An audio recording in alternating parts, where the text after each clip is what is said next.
Together we achieve victory over heart failure. Hello, welcome to our podcast. I am Dr. Manbir Singh Khurana, and today we are delivering into a silent epidemic that India is combating, that is heart failure. In India, the majority of patients grappling with heart failure are surprisingly young individuals.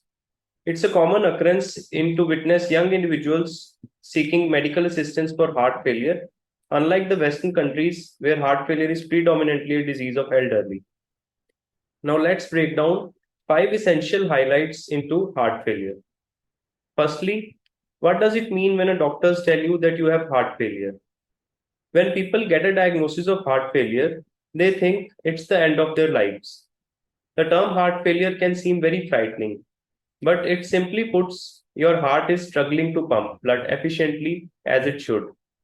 The ejection fraction or EF measures how well your heart pumps the blood. It is the amount of blood pumped out of your heart's lower chambers, which are also called ventricles, each time it contracts. While a normal EF is around 50 to 70%, individuals with heart failures typically have EF of 30% or lower.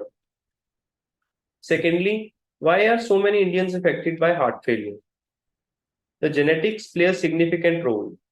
Indians are genetically more vulnerable to have cardiovascular disease. Furthermore, hypertension, diabetes, obesity, and smoking habit worsens this epidemic. Now, moving on, what are the signs and symptoms of heart failure? Watch out for confusion, fatigue, heart palpitation, nausea, shortness of breath, and weakness.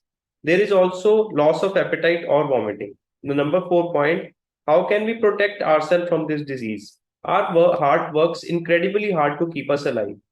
There are 5 golden rules we can follow to return it the favor. Number 1, early detection of heart failure through regular blood tests. Number 2, dietary adjustments to maintain heart health. Number 3, incorporating daily exercise into your routine. Number 4, practicing stress management technique. And number 5, quitting alcohol, tobacco, and smoking. Now, lastly, what comes next after heart failure diagnosis? Thankfully, medical science offers numerous treatment options, and it is possible to lead an enjoyable, meaningful, and productive life. Heart failure medications improve quality of life and longevity. Devices like biventricular pacemaker, implantable cardioverter defibrillator, and heart valve repair or replacements can be done in many of our patients. And a last resort treatment is heart transplant. The lifetime risk of congestive heart failure is 1 in 5 for both men and women.